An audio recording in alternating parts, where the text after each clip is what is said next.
Bonjour à tous. Ce texte que je vais vous lire, c'est l'histoire d'un rêve qui se transforme en cauchemar. Les habitants de Nailloux, de Montjard, avaient la chance de vivre à proximité d'un lieu de nature exceptionnel qui aujourd'hui est condamné à une mort imminente. Voici ce qui pourrait être un dernier hommage. Très cher lac, dès ta naissance, tu étais condamné. Tes géniteurs se sont penchés sur ton berceau et t'ont fiancé au grand capital au nom de l'expansion économique. Il faut dire qu'à l'époque, le tourisme de masse était en plein développement et tout le monde voulait sa part de gâteau. Peut-être que les intentions étaient louables. Partager le lac, permettre au plus grand nombre de venir se baigner ou d'accéder à des sports nautiques, c'était un beau projet. Pourtant, déjà à l'époque, certains tiraient la sonnette d'alarme, s'inquiétant du peu de cas que l'on faisait de la nature et du risque de voir des espèces s'éteindre si on bouleversait leur habitat naturel. On les traitait d'illuminés. Aujourd'hui, on dit qu'ils étaient des visionnaires. Le tourisme de masse, on en connaît maintenant tous les effets pervers. Et de plus en plus de lieux, comme les calanques de Marseille par exemple, limitent le nombre de visiteurs quotidiens et mettent des barrières partout pour éviter que des végétaux endémiques soient piétinés. Cher lac, tu en as vu de belles fêtes sur tes berges.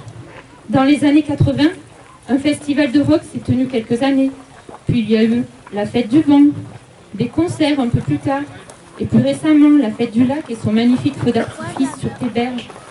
Et enfin, en septembre dernier, la fête du sport, qui a été une véritable réussite et nous a fait entrevoir qu'une pratique sportive était possible sur tes eaux sans risquer d'en perturber la qualité ni déséquilibrer ton écosystème. Tu en as vu aussi des enfants courir sur ta petite colline qu'ils avaient baptisée la colline des Télétubbies. C'est là que tous les ans se déroule le cross du collège, moment si important dans la vie de nos jeunes qui encouragent les premiers comme les derniers avec la même ferveur. À quoi ressemblera le cross quand cette même colline sera défigurée par ces toboggans géants? Tu en as vu des familles et tu en vois encore aujourd'hui. Tu en as vu des familles arpenter tes chemins les dimanches après le repas, de la bisaïeule au petit dernier. Tout le monde était là pour admirer tes rives et ta tranquillité. Où iront-ils désormais? Ces activités raisonnées ont fait ta réputation sans que tu n'aies à en souffrir. Aujourd'hui, nous sommes en 2022 et nous venons de vivre un été caniculaire et un mois d'octobre aux températures record. On a bien vu que tu montrais des signes de faiblesse. Tes eaux, si belles autrefois, étaient d'un brun sombre et la vase, d'habitude présente sur quelques mètres, avait envahi une grande partie de tes eaux. Il y a peu, on appréciait sa fraîcheur. Cette année, ton eau était aussi chaude que celle d'une baignoire. Bien sûr, le water jump n'y est pour rien puisqu'il n'a pas encore vu le jour. Mais c'est bien pour cela que nous sommes si inquiets. Tu souffres déjà du réchauffement climatique et l'on va encore te fragiliser avec des centaines de baigneurs quotidiens et des microparticules dans tes eaux. Quel festin pour les poissons! Entre les crèmes solaires et les microparticules, les pêcheurs auront intérêt à les libérer plutôt qu'à les manger. Cher lac, tu as un temps été classé zone protégée, mais l'on t'a déclassé car selon les élus locaux et l'administration, tu n'abritais pas d'espèces remarquables. Car oui, vois-tu, il existe des espèces remarquables, de celles que l'on doit sauver coûte que coûte, comme si il y avait une hiérarchie du vivant.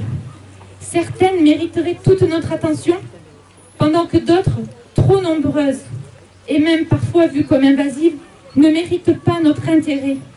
Quelle magnifique parabole de notre société! Bien sûr, je ne suis pas démagogue.